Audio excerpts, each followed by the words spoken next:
Well, welcome all. We've got a really tremendous multimedia Luminaries series tonight.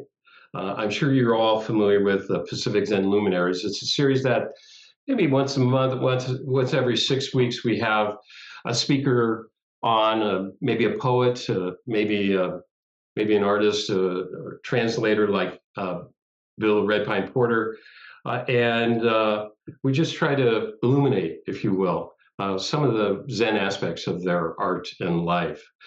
We have the director of Pacific Zen here with us, Jon Joseph, and he'll be joining us at the end of the first hour to be giving his comments and perhaps a few questions. And we also have the movie maker of a movie that came out last year, and you may well be aware of. It's called Dancing with the Dead. It's a movie about Bill Porter's life, really, and that is the hook that brought us here. We'll be discussing some of Bill's translations from as much as 35 years ago.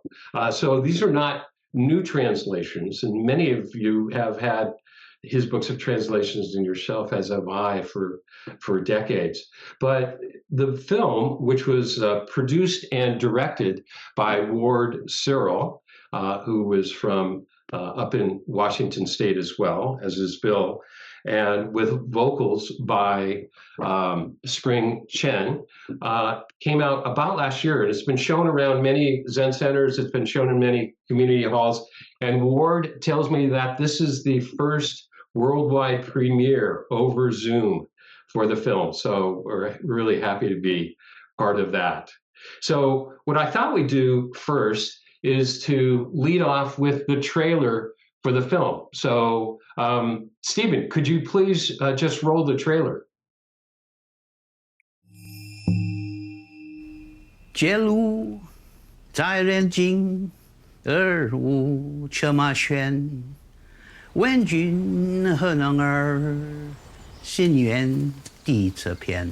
Bill Porter stepped into the ancient Chinese literary world in the 1970s, and that changed everything. To many Chinese, he is known as Red Pine. Here's a Westerner who really gets it, who really understands China.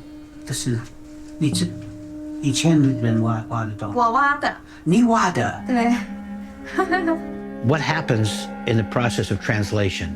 That you have to step out of your normal sense of self, because you become a bridge between two languages. You ask, how can this be? Where the mind goes, I go too. It was the kind of life I would want to live. And I wondered if that really was a living tradition. He was driven like a fire inside Bill to find hermits.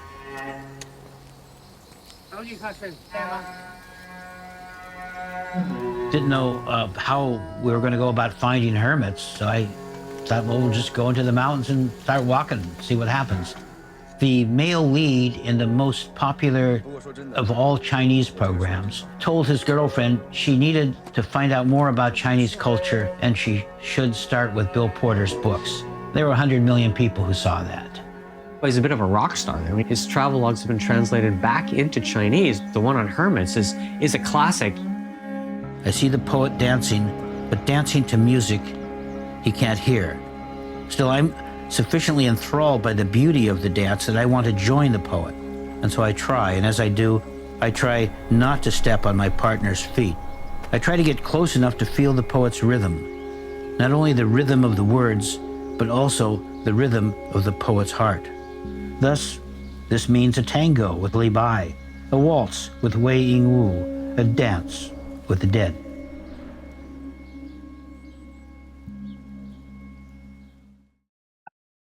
I love that. Congratulations, Ward and Bill, on just a tremendous movie.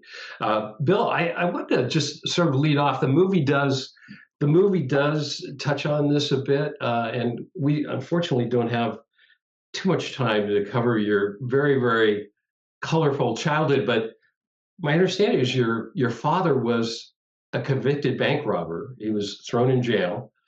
He got out of jail. He became a hotel magnate, owning 52 hotels, a multimillionaire. You lived under some very elite circumstances in Los Angeles, and then that all went away. How was that upbringing, and how did that maybe how did that form your desire to study Buddhism?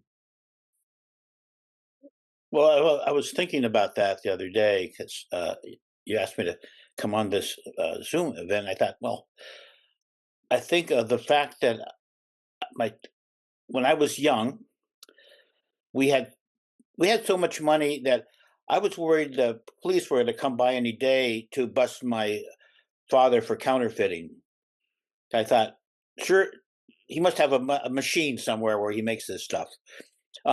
Anyway, so I grew up with the idea that I'm never going to have to work in my life. Money is meaningless. And then eventually my father loses all his money, has nothing. And again, that gave me this opportunity to lead a life based on not a, what shall we say, a career, a way of life looking for money.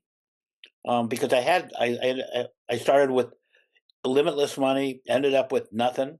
And around the same time, I get interested in Buddhism and go to Columbia to study anthropology with Margaret Mead and need a fellowship. I apply for financial aid, check a box for language, write in the word on a whim, Chinese. They give me a 4-year fellowship. I start studying Chinese, which is crazy because it's really hard and I had no interest. But I meet a monk in Chinatown, teach me how to meditate. After 2 years at Columbia, I decide this is better than getting a PhD. And so I've moved to Taiwan and lived there for 20 years. First years in monasteries. Toward the end of the 4th year, the abbot gives me a book. He financed the publication of Cold Mountain's poems and gave me a copy. He said, "Here." And I'd heard of Cold Mountain, of course, Jack Kerouac's, Dharma Bums. But suddenly his poems were in my hand.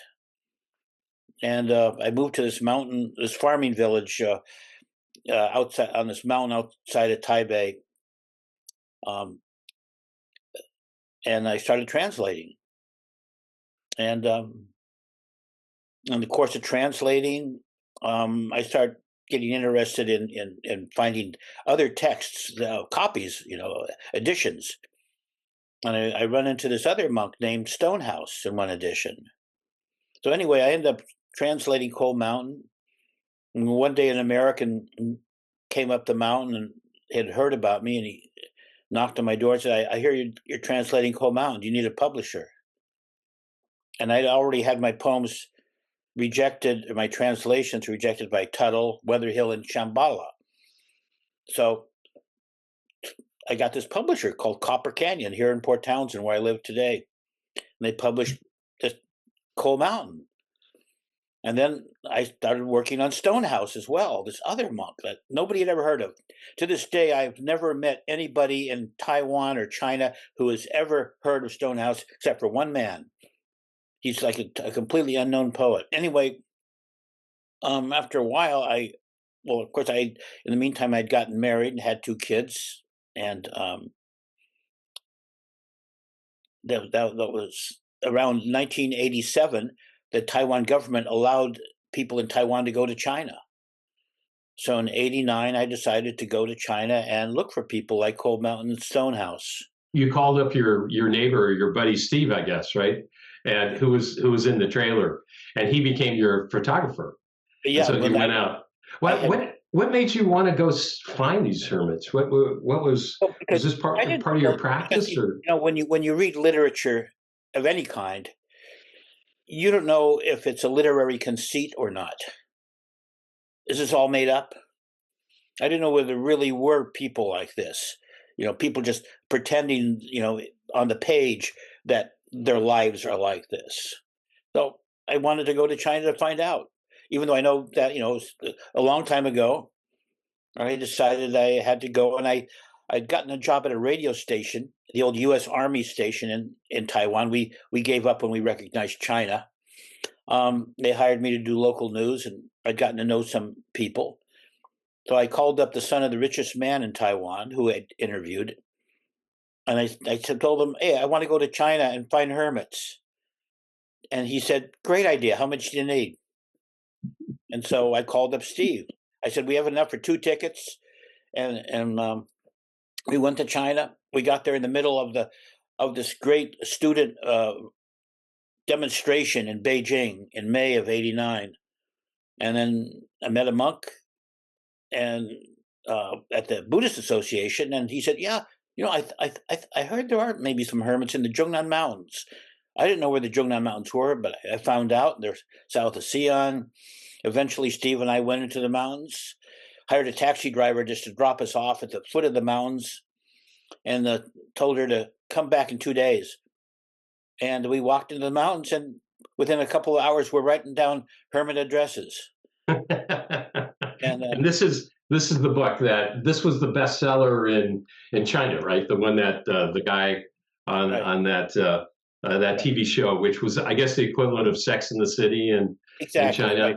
So I wrote the manuscript in '89 and '90, and the fall of '90, my friend Gary Snyder just happened to come to Taiwan, and I showed him the manuscript, and he gave it to his publisher, Jack Shoemaker, at North Point, and he signed it up. But then North Point went busted because the man who funded it died, and so he gave it to Mercury House, another publisher.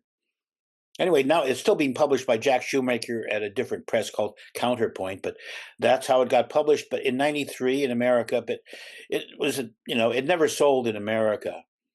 But later on, when I was traveling in China, I took a copy and gave it to that monk who told me where hermits were. He was a very famous monk, it turned out, and he gave it to one of his disciples who translated it into English, and it sold over 2 million copies.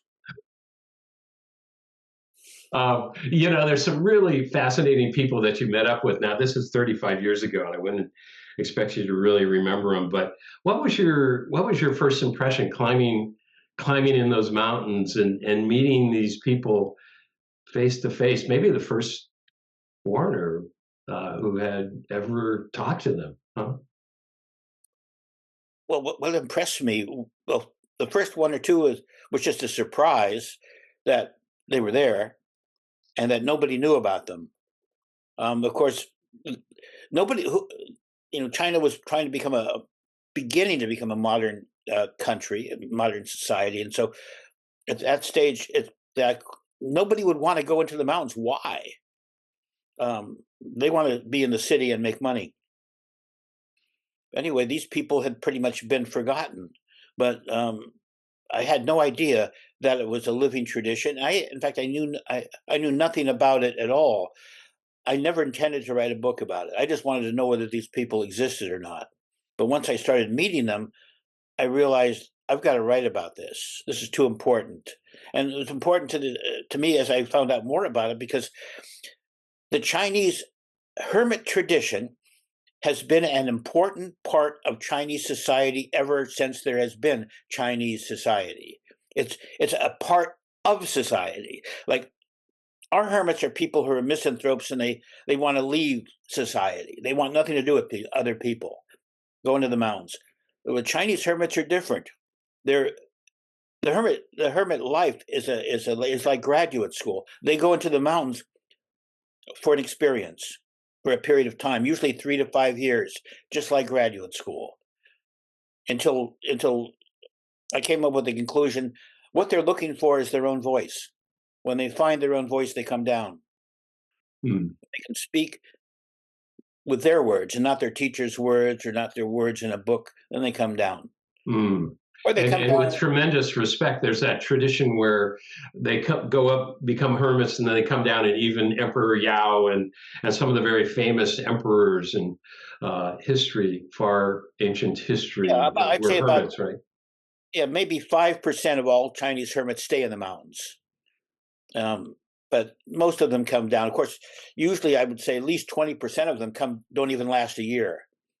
You go up with the intention of having that experience, but it's cold.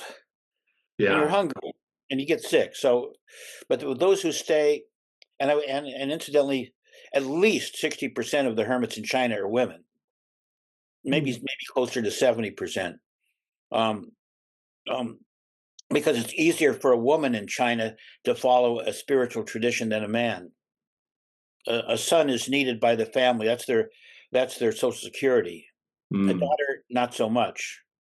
So it's easier. I was really impressed with some of the things that several of your hermits said. Can I read a paragraph from one of your hermits? It was Song Dung. I think he was a Buddhist monk, and he said, in Zen we keep asking, who's chanting the name of Buddha? And all we think about is where the name of the Buddha is coming from. We keep asking until we find out where we were before we were born. This is Zen. We sit with one mind, and if the mind runs off somewhere, then we follow it where it goes. Until the mind finally becomes quiet, until there is no Zen to Zen, no question to question, until we reach the stage where we question without questioning, and without questioning, we keep questioning. We keep questioning until we finally find an answer, until delusions come to an end, until we can swallow the whole earth, all the rivers and mountains. But the world can't swallow us, until we ride the tiger, but the tiger can't ride us, until we find out who we are. This is Zen. I thought that was very cool. Really famous, a really good monk. Yeah. And then there was a nun who actually gave you a secret mantra. Would you share it with us? For what was it about? Instant enlightenment in case you're dying. Yeah. Her picture, incidentally, is on the cover of my book, Road to Heaven. There's a meditating nun. She was 80 when I took that photograph. And when I published that English edition, I eventually came to China and gave a copy to the monk who told me about hermits. And I had another copy. And I was on the airplane from Beijing down to Xi'an. And I was going to go into the mountains and give her that copy. And I took it out on the plane, and the man sitting next to me almost had a heart attack when he saw the cover. He said, "How did you get that? That's my master." And this turned out to be a really wealthy businessman. So when I got off the plane, he put his car and driver at my disposal to go into the mountains and then to hike up in the mountains. But he told me she died, and so you can't give it to her. But you can put it at her stupa. And when she died, they cremated her body, and her heart didn't burn. Her heart remained intact, and the heart is still in this stupa in the mountains. So that was an amazing woman. And the last time I saw her, I visited her several times. And the last time I saw her, she took me and a young monk who had come up the mountain as well to see her. And she put us all under this big blanket. And she said, "I'm going to teach you a mantra in case you're ill and you're about to die. And if you chant this mantra, you will attain enlightenment. But if you don't die, this mantra will kill you." So she taught us the mantra, and she also taught us the antidote mantra. And so afterwards, the next morning, me and the young monk hiked down the mountain. And the whole way we're going down there, we're taking turns chanting the mantra and then the antidote mantra. Mantra, antidote mantra. And I have it all on tape, but it was just she was really powerful. She was a tantric nun. She had founded like 3 or 4 Buddhist colleges in China before the Red Guards, destroyed everything. Very famous woman. Yeah. The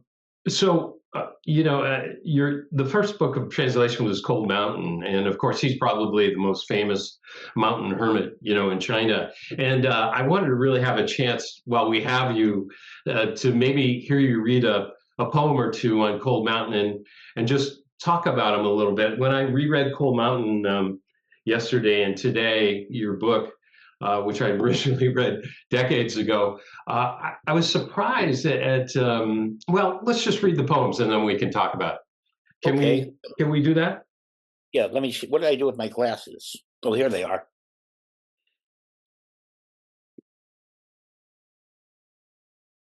This, they have numbers in this book. Number 4. 4 and 16, I think we're gonna. Anyway, this is just a poem. And incidentally, the thing about Cold Mountain is he's the first poet of any significance in China who wrote in the vernacular. Oh. His poems weren't meant to impress people. They were meant to communicate. So these are poems he wrote to help people in their practice. Anyway, there's number 4. Looking for a refuge? Cold Mountain will keep you safe. A faint wind stirs dark pines. Come closer, the sound gets better. Below them sits a gray-haired man, chanting Taoist texts. 10 years, unable to return. He's forgot the way he came. Yeah, very simple language. And this was, poets didn't write like this before him. They didn't write like that. And of course, the poets, around the year 600, the government made poetry a required subject in the imperial exam to become an official. So everybody had to be a poet. But poets often just wrote poetry to impress each other with their knowledge. But here was a poet who was just trying to help people and using Chinese language and the poetic form and rhythm to do that. Here's another one. People ask the way to Cold Mountain, but roads don't reach Cold Mountain. In summer, the ice doesn't melt. Sunny days, the fog is too dense.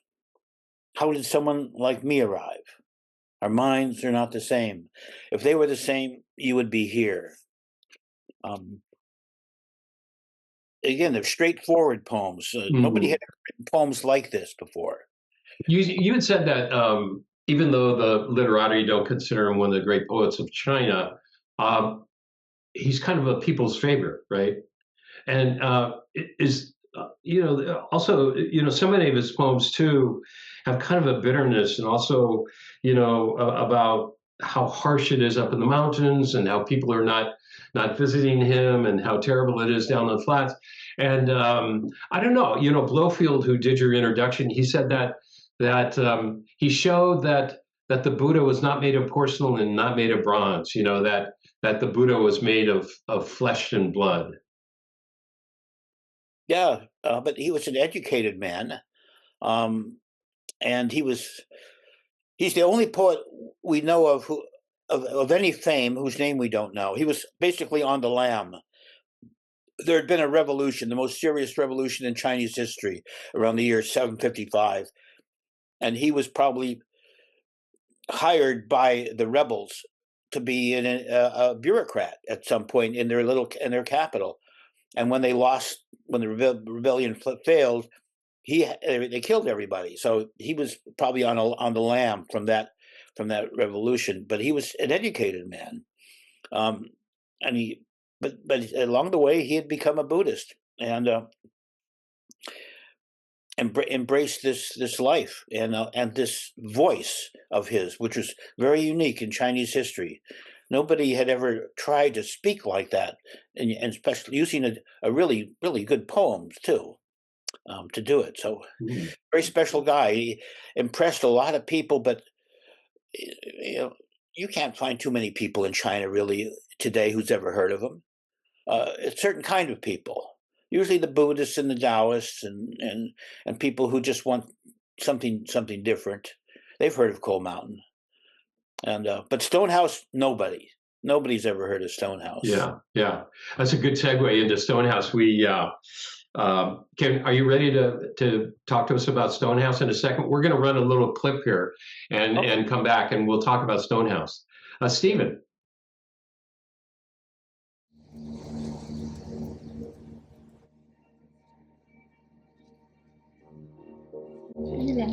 Yeah.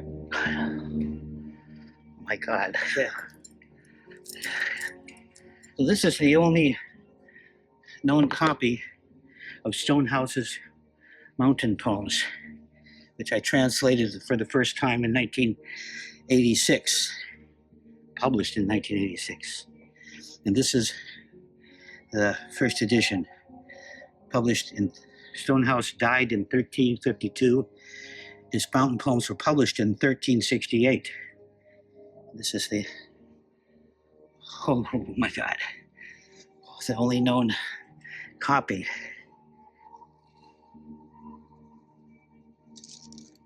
These are his poems he wrote. For 35 years, he lived in a hut on top of a mountain. When you translate poetry, of course, you don't translate the words. You translate something behind the words. And so if you just looked at individual characters here, you get clearly, see, completely, not others see. Completely, always know, others know. Remember in last fall, mist, rain in, that is in the mist and rain, given comes, steals away a pair of pears.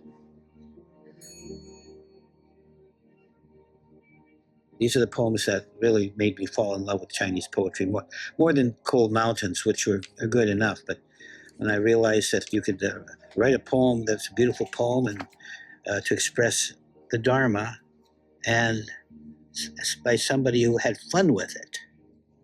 This man had fun with the Dharma. I mean, he made fun of his suffering. Trying to become a Buddha is easy.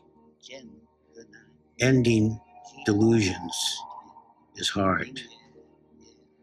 How many frosty nights have I sat till the moon set before I suddenly realized the cold before dawn? How can you not love a man who writes with such a simplicity about his life?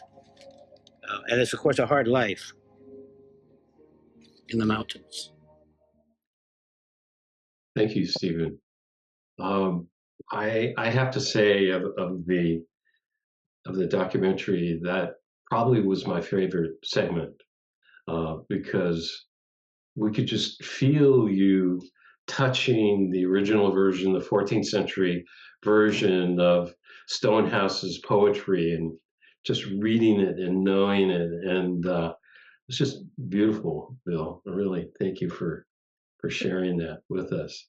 Now, who you say nobody knows who Stonehouse is? What he was born in the last couple of years of the Song Dynasty, which is one of the famous. Just before Genghis Khan conquered China. And then, so he was born into a world of great upheaval, right? And privileged too. He was well educated and decided to become a monk at 20. Was it? Right. Well, he was on a basic career path to become an official when he ran into the Dharma, and it bowled him over, and he became a monk. Studied with some very famous Zen masters, and then he even became the head of a small temple. And he decided that I'd rather be on a mountain, and he built this hut on this mountain and lived there for 35 years. And yeah. So in studying with the masters, he was finally given a koan. Do you mind if I read the koan that he was given? Sure. It was by Chen, who I guess was a famous master at that time. Don't stop where there are Buddhas. Hurry past where there aren't any Buddhas. And he studied with Chen for, I think, 6 years, wasn't it? And then Chen said after 6 years, he said, "You've done nothing here. These 6 years, basically get out of here." And he leaves, and he looks at some pagoda or something, and has an awakening. Yeah. Uh-huh. And then he goes back to Chen, and he says, and Chen says, "Well, why are you coming back?" And he says, he says, let's see if I can find it. When the rain stops in the late spring, the oriole sings from a tree. And Tian said, sort of, I share your joy. You know? But then, so he gets promoted up, and he becomes up the corporate ladder till he's 40, and he decides to give it all up, right? Well, not necessarily give it all up, just the opposite. He kept going. As I said, the hermit tradition, graduate school. He wanted a PhD. He wanted his own voice. Wait, was he in the Chanang Mountains or Janang Mountains? Oh no, this is it's about 2 hours by car west of Shanghai. So in the Yangtze watershed, near the delta, not far from the Yangtze Delta. Not. I mean, it's a good mountain. It takes me about an hour or so to hike up it from the bottom. Anyway, and you visited that area several times, a number of times, right? And you talked to the locals, or yeah. Well, I met one man working on a road construction there who had actually heard of Stonehouse. He's the only person I've ever met who'd heard of Stonehouse.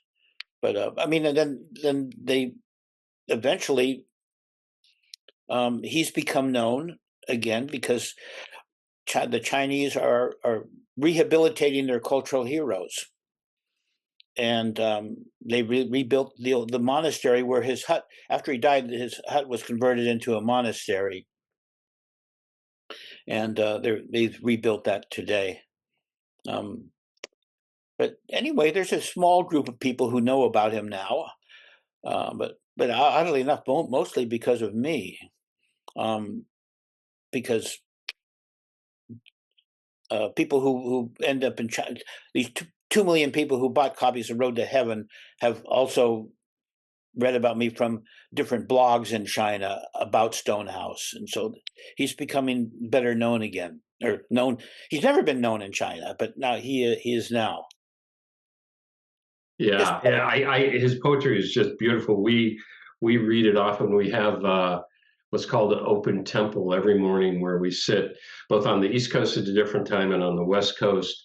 And usually who's leading, they read off a koan at the beginning, but somewhere along in the sitting, in the hour or so, they add their own poem. And many of the people have added Stonehouse's poems. Could we read a couple? Do you have time to read a couple of his poems, Bill? Sure. Yeah, my time is your time. Your time is mine, I guess. But excellent. I got a couple I've marked here. This is number 36. I was a Zen monk who didn't know Zen, so I chose the woods for the years I had left. A robe made of patches over my body, a belt of bamboo around my waist. Mountains and streams explain the patriarch's meaning. Flower smiles and bird songs reveal the hidden key.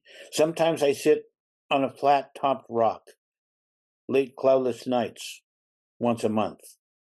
And you know, that flat-topped rock is still there. Aha.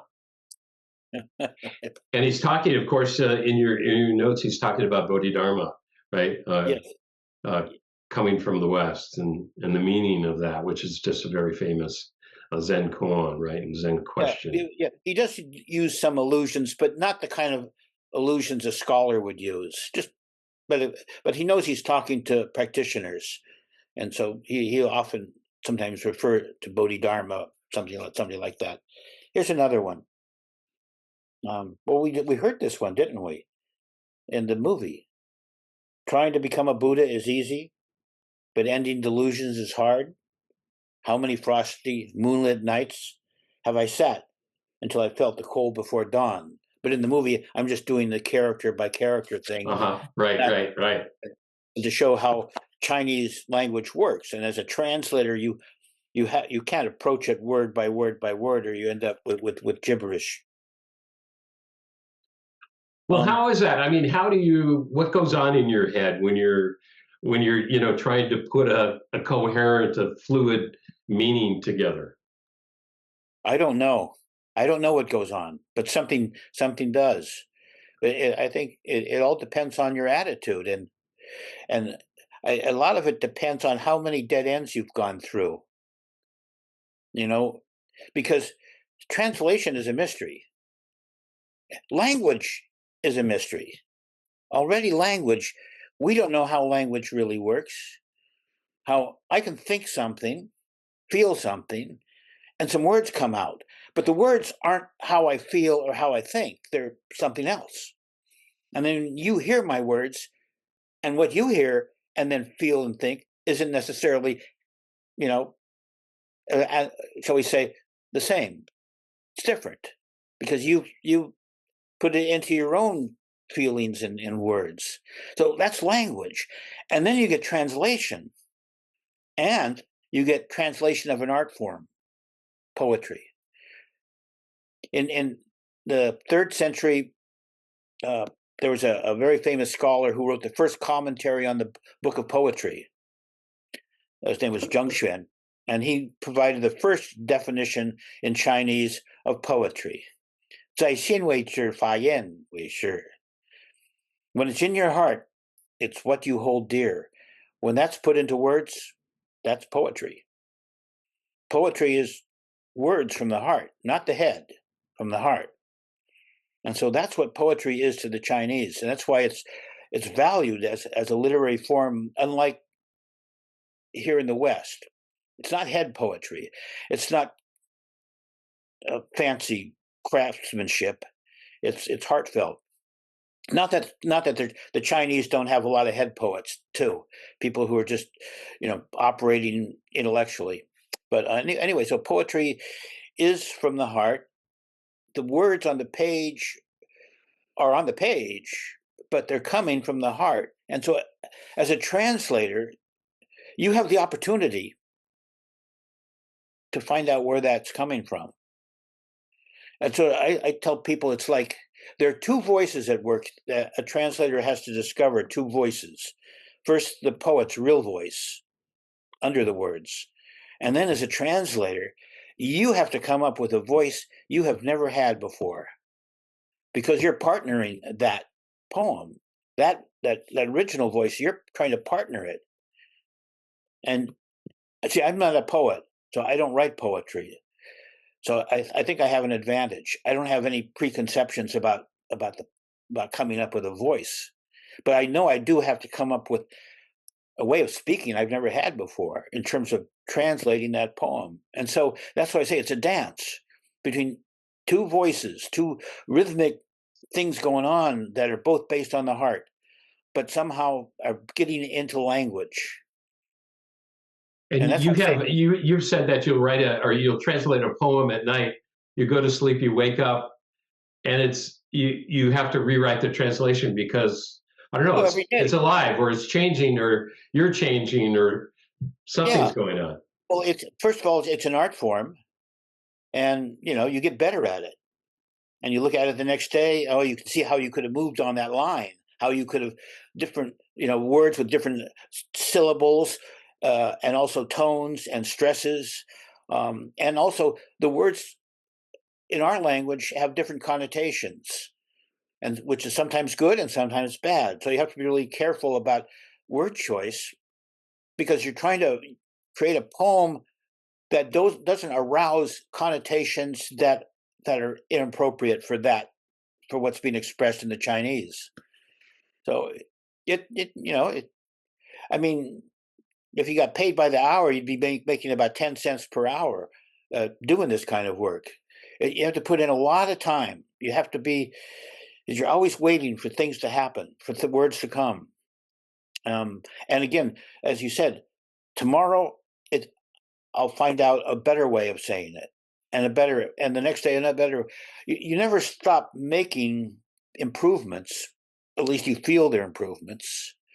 And all you can do is do these little dances that you do. And that's why there's no perfect translation, there's good translations and bad translations, but no perfect one, because you're going to change it every day. Every day, like when I publish a book, I have a hard time sometimes looking at the books I've published and reading them. I say, "Oh, I could have done that line better. I could have." You used the expression dancing, and that's the title of the film we'll talk about in just a few minutes with Ward and Spring. But dancing with the dead, dancing with the ancients. And you said something funny. What was that quote that you said that was in the trailer? You said that you try not to step on their toes. Yeah, because a lot of people think that's what translation is: putting your English feet on top of the Chinese feet, and then moving on the dance floor, because that's accurate, that's literal, that's real translation. That's what a lot of people think translation is, replicating the Chinese somehow in English. But that's absurd. And of course, you kill the dance. Dancers are going to hate you when you step on their feet. So anyway, like I say, it's an art form. Well, that's a beautiful metaphor too, because you're dancing with the universe, right? You're dancing with the ancients, you're dancing with the moderns, you're dancing with the poetry, with the Chang'an Mountains, with the whole universe, really, aren't you? Well, I'm fortunate in the fact that the Chinese have preserved these dances. That there are so many great dancers in Chinese literature. They're just waiting for partners. Let's read. That's really great. Let's read one more Stonehouse poem, and then we'll play a segment of Spring actually singing the poetry. And my understanding is that these poems, often with Li Bai and Du Fu and Wu Wei or Wang Wei, that they were sung. They weren't read. So the poets would write them, hand them off to a singer, and the singer would sing them, right? Yeah. Well, and often the poet would sing them themselves, because nobody read poetry in ancient China. And I when I was in Taiwan, my calligraphy teacher was the curator of the Palace Museum in Taipei, and I see him every Saturday. And after a few months, I was a hopeless student, and he was kind to accept me. But I asked him, "Lao Shi, teacher, I hear that you Chinese don't read poetry; you sing it. But there's nothing on the page. How can you possibly do that?" He said, "Just a minute." He went into the kitchen, came back, put a bottle of whiskey on the table. He said, "This is how you sing. You have to let go." Now, there are people who are singers, and they can do a fantastic job. But if it's somebody like me, I have to be drinking. My teacher told me to drink, and I could sing. Or it's like we sing in the shower, the same sort of thing. We can all sing in the shower. And a Chinese poem, you definitely can sing it when you're drinking, no problem at all. But some people are just wonderful. They're wonderful artists with their voices, like Spring is. But why don't we tee up Spring's songs? These were songs. These are poems that were sung throughout the movie, and what we did is we brought some of them together. Stephen, could we play the next segment? 千年史上古人踪，万丈眼前一点空。明月照时长皎洁，不劳熏陶问西东。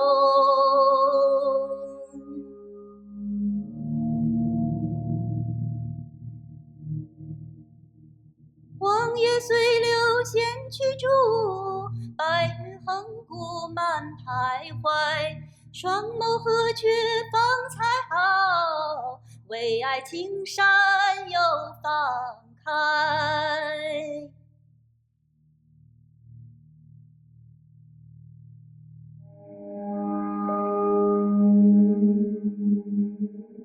平淡忘怀处，萧然绝招时，何人能似我？无事亦无为。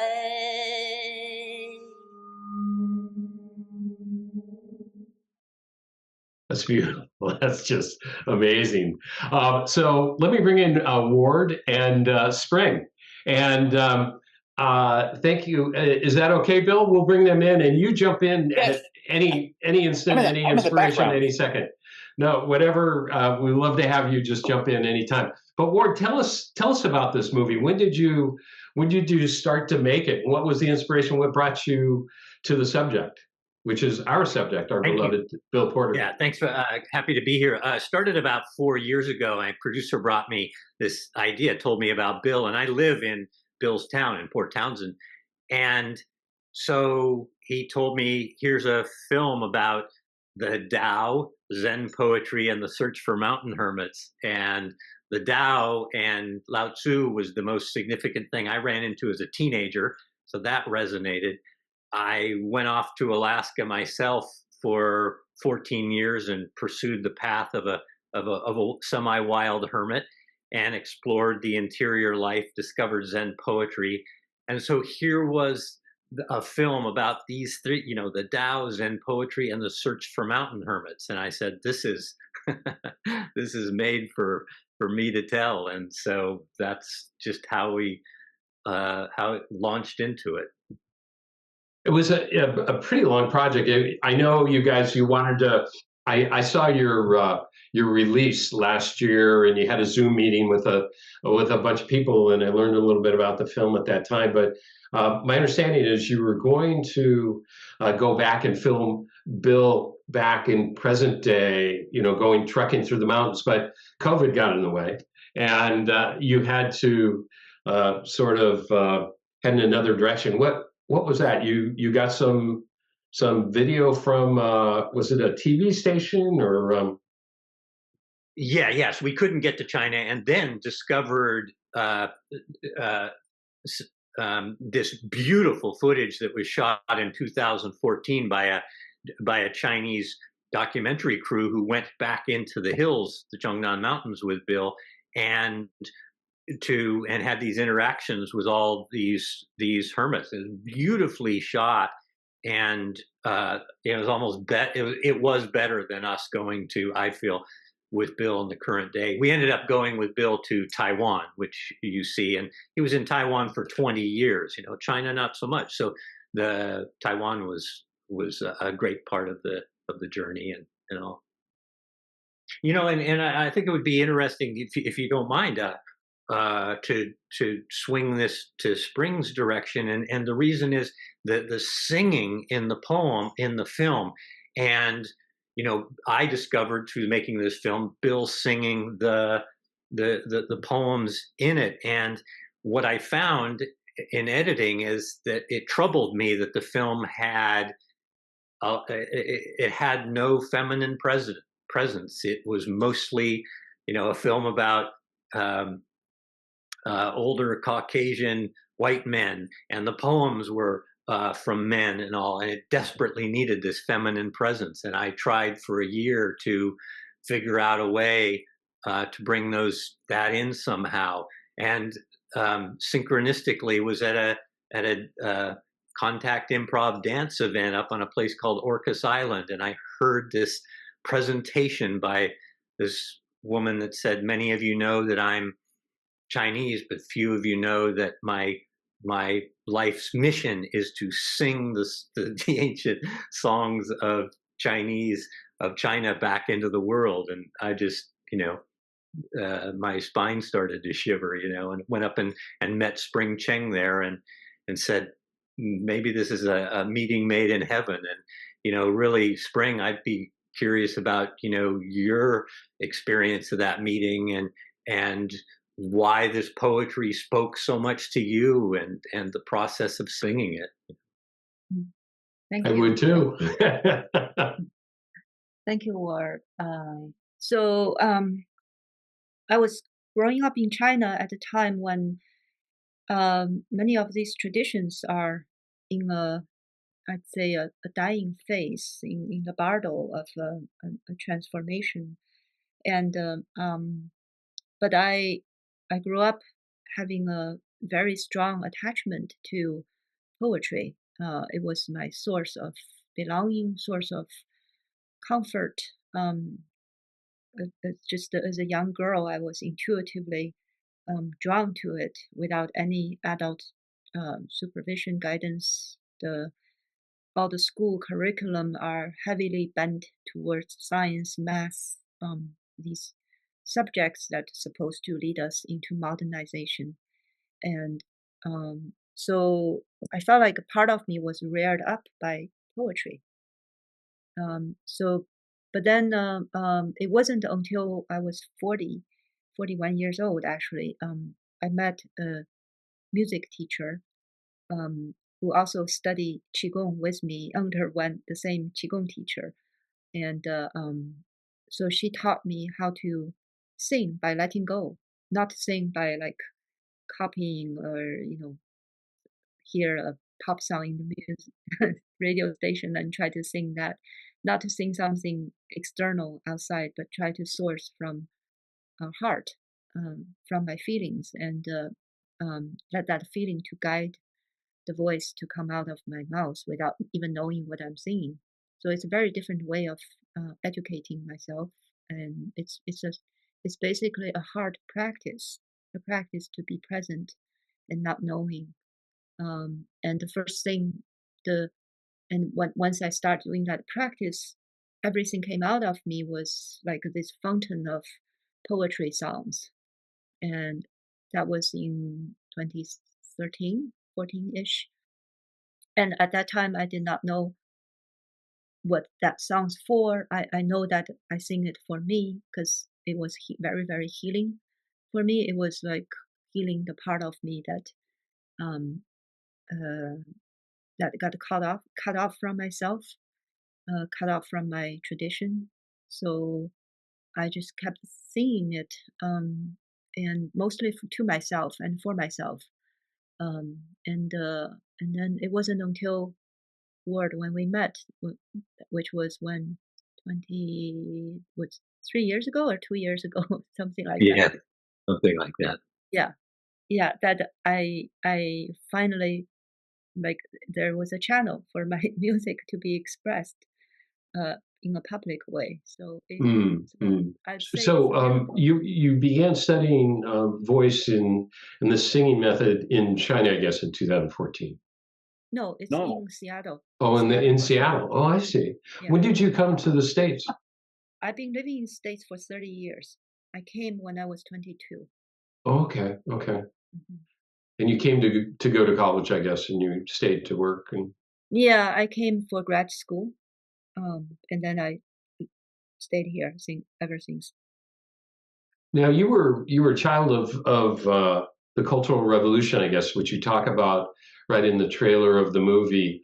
Can you tell us a little bit of that experience? It had such an impact on Buddhism. Like we mentioned this Non-Wutai, which was the center of Buddhism, had 70 something temples, and that was the Red Guards destroyed all but 4 or 5, and there was that kind of destruction going on all around China. But what was it like to live in Red China at that time, or in China? So the Cultural Revolution is from 1968 to 77, and I was born in 1973, so I was a very small child during the Cultural Revolution. Mm-hmm. So a lot of it, my experience at that time was unconscious. It wasn't until I grew up, become adults, that I was able to look back and make sense of that time. I want to say that it's actually, if I may, like not that different from what we are experiencing right now in the United States right now. There's a fracture of something larger than ourselves, a fracture of society, and also there's a sense of dying of something that very, very like the soul of the country is dying, and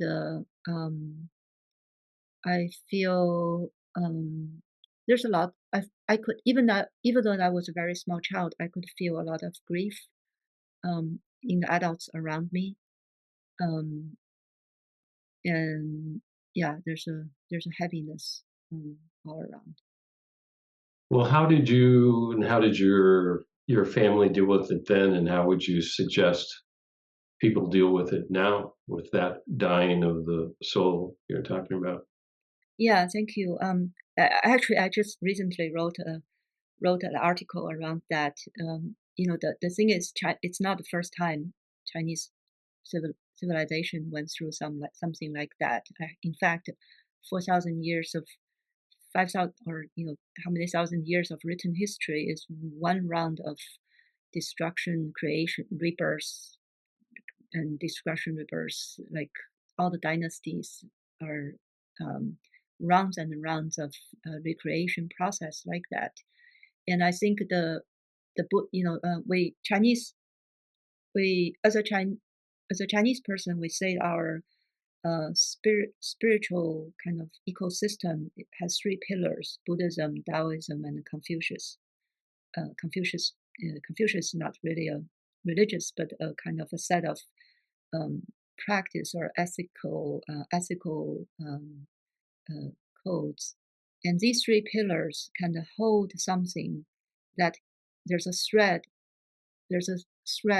of life that can sustain, that's resilient despite destructive cycles. So I'd say, for me and for my family, I was born at a time, like my birth story was very actually difficult. I was conceived when my father was in political, he was a false accusation of a political prosecution, and he was in a detention. It wasn't a detention center; it was a detention shed, and I was conceived in that dire situation. And then they gave me the name of Spring. My parents instilled the hope of a spring time in my life. So I feel like that's kind of the thing that moved me most about Chinese culture and the Chinese people, is that no matter how hard things are, there's always a thread, an awareness of something new, something cannot be defined and described by current paradigm is being born.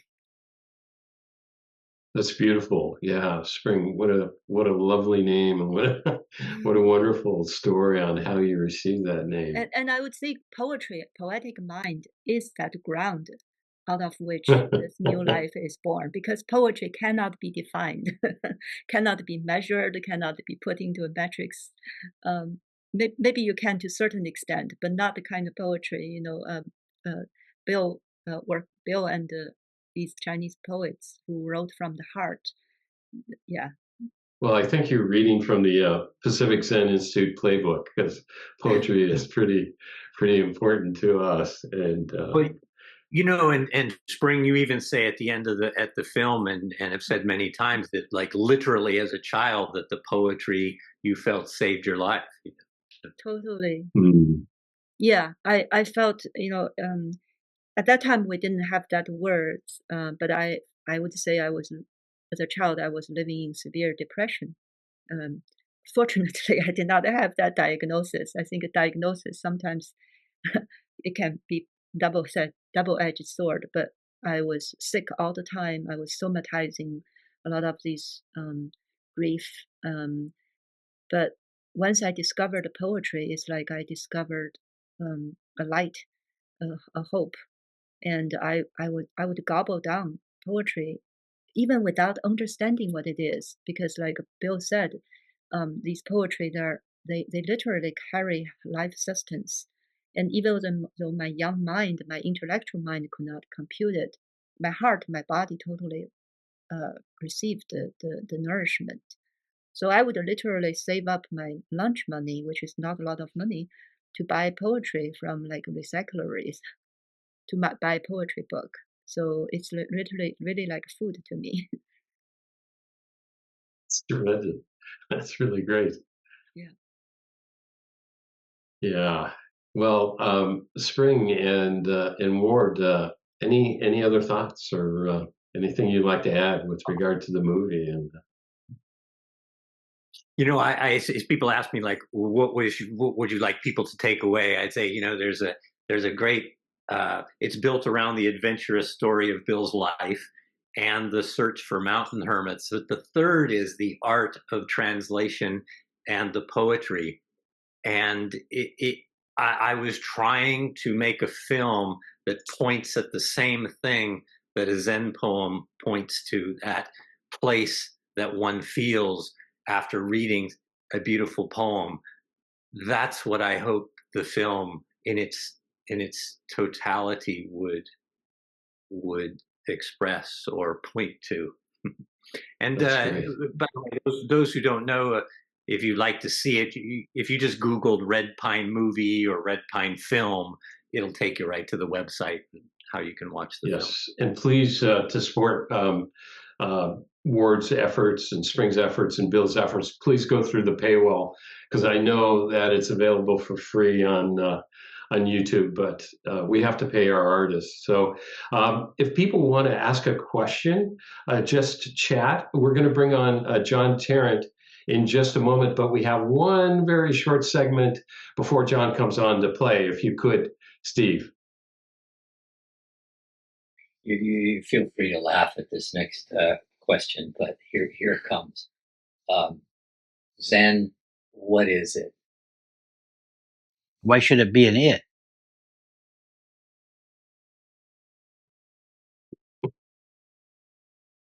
That's great.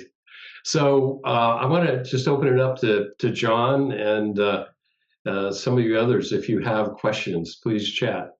John. Yeah, I'm very, I think I love Bill, and I'm glad to see the movie came out. And also, I think I'd like to ask, rather than telling people things, I'd like to ask Spring a little bit. I'm very moved by what you said about how, as a lonely child, poetry helped me, and it just came to me, and I learned to read it and stuff.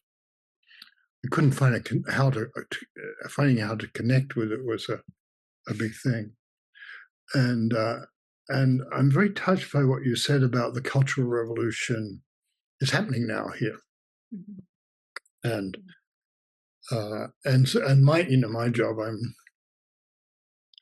what it's worth, I teach people meditation, poetry, and things, and I feel like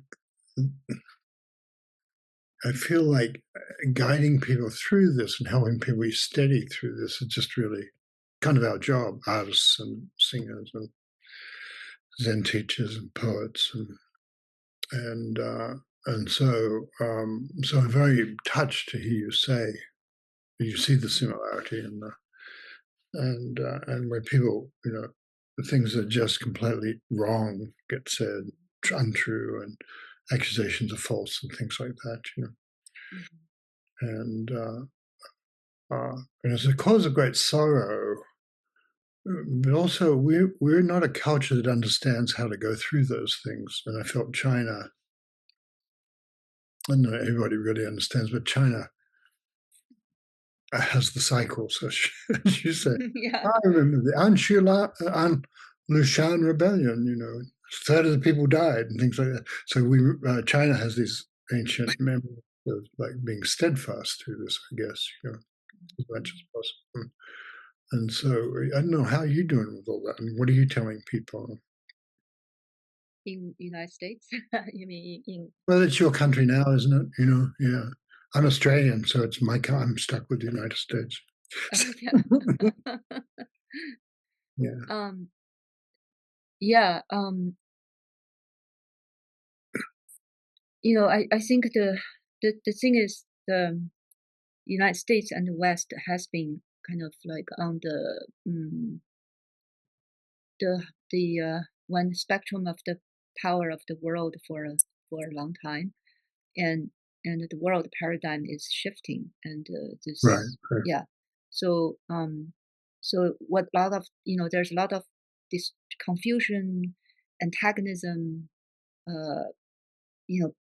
people fighting with each other, it's like the organism of this, the cohesiveness of this country is fracturing, and which is very similar to what I, the situation I was born into. I mean, of course, the surface manifestation is very different, but the psychological experience has a similar tone to it.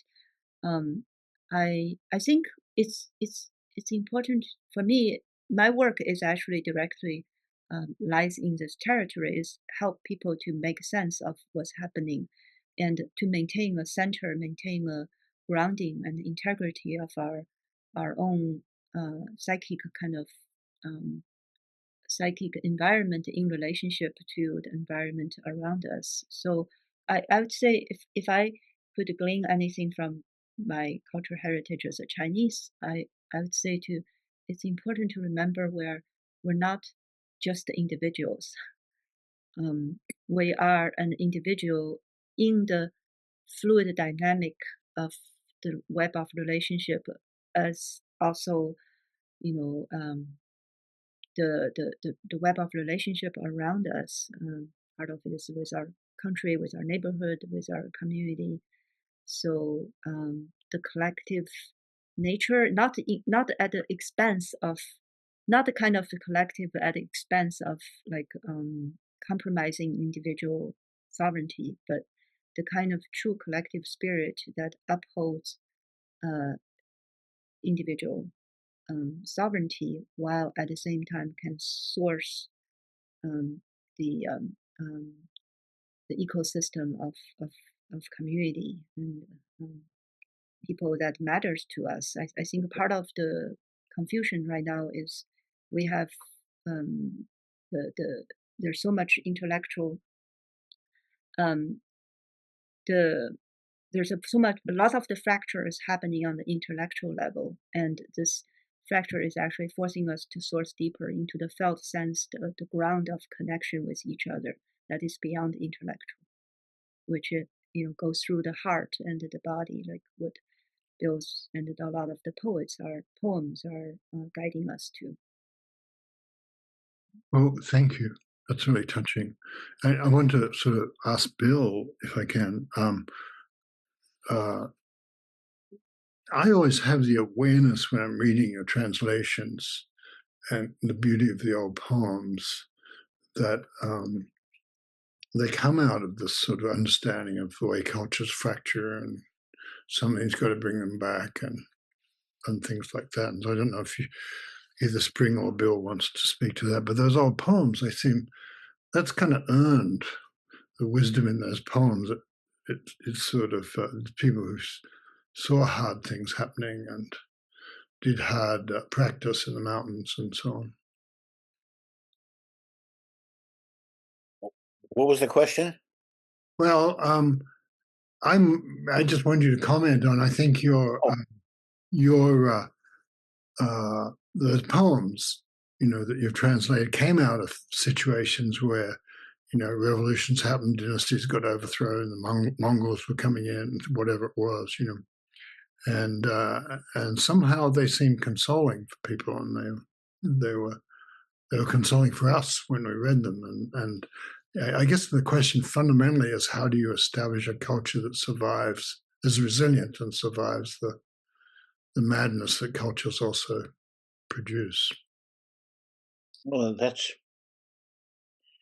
really hard to say, because all cultures are just organized delusions that people agree to live by, and of course, them being delusions, they're bound to be flawed, and they break apart and run and create disasters for everybody eventually. But the beauty of these poems is that they rise above the culture to the human heart. They're based upon the human heart, and they transcend the culture in a way that 1,000, 2,000 years later, we feel them today. They're alive for us today, and that's why it's such an amazing thing that we have access that people preserve these things so that we can be inspired by something somebody wrote. Just like a philosopher might, is very happy that somebody recorded Plato or Socrates or some great teachers of the past. But the Chinese have done a great job of preserving their poets of the past, and keeps me. Yeah, sorry, thanks. I was also very touched by the idea that the music is passed on in this completely different way from passed on through. You go inwards and you find the music from 1,000 years ago, or it's now and so on. And I don't know. I mean, I don't know if either of you wants to say anything about that, but it's a tremendously Zen sort of notion. It's like if you want to go to the cosmos, you go inwards. Well, Spring is a singer, and she has that art to find the song, to find the music. I don't. Well, it's a lovely thing. Yeah, it is. It's great to hear. Well, I actually believe everyone has that portal in their heart to find the songs. Well, I'd say before I met my music teacher, I say the same thing as Bill said. I don't know how to sing. I literally said that. I said I did not know how to sing. My voice was terrible. But I think that portal is in everyone. That potential is latent in everyone. Yeah. Well, I just want to thank you, everyone. Thank you, Ward, too, for the marvelous movie. And it's so nice what Bill said at the beginning of the thing. I said, it's so nice to see you. And he was, and you're having a glass of wine. It's a really good thing, and poetry and music. And he said, and friends. And I thought, yes, that's it. The Zen Taoist thing. Yeah. So, thank you. I hope we meet again soon. Yeah. I'll have to make a pilgrimage up to your island. Well, actually, it's not really your island, but yeah, your port. Bill, should we? I don't see any chat. Should we finish with one last Stonehouse poem? Sure. You see, we were 416. No, those Como Mountains. Sorry. Oh, I got one. You got one? All right, that's good. Not one care in mind all year. I find enough joy every day in my hut. And after a meal and a pot of hot tea, I sit on a rock by the pond and count fish. Very noble aspiration. That's really great. They don't get much nobler. A couple chats may have come up. Let me see, Bill. Your translations have brought me many hours of joy over the thank you. Doesn't look a trip to China cards for saying possible to bang out Iron Goddess anywhere in the U.S. Cup worth thinking. Not sure what that means. Bill, you may know. Well, I didn't hear the end of that. I'm not sure what it's referring to. Here's the link to see film. Yes, the link to sign up to see the film, please. And is it possible to get a bag of Iron Goddess anywhere? Oh, they're talking about the tea in the U.S. from a cup worth drinking. So that was Solomon Bala. Okay. Yeah, there's a lot of good companies that sell good Chinese and Taiwanese teas. One of the first was 7 Cups in Tucson. In Seattle, there's a company called Floating Leaves, Cherry Blossom in San Francisco. There's lots of Westerners are now living in China called Yunnan Sourcing is another good company that sends you can order good Chinese teas from. Getting good tea is no problem anymore. Excellent. Well, thank you. Thank you, Bill Red Pine Porter, and thank you, Spring Chen. Thank you, Ward. Thank you, John Tarrant. And thank you, Stephen Gay, for being our projectionist. And thank you all for coming and for supporting our artists through the series, for engaging in the kind of work that Spring was talking about, that John Tarrant was talking about, to somehow find our way through these difficult times, which I think Spring's name suggests we will. So, good night, all. No, thank you, John. It was one. Thank you so much. Thank you, John. Thanks, Bye, all. Spring.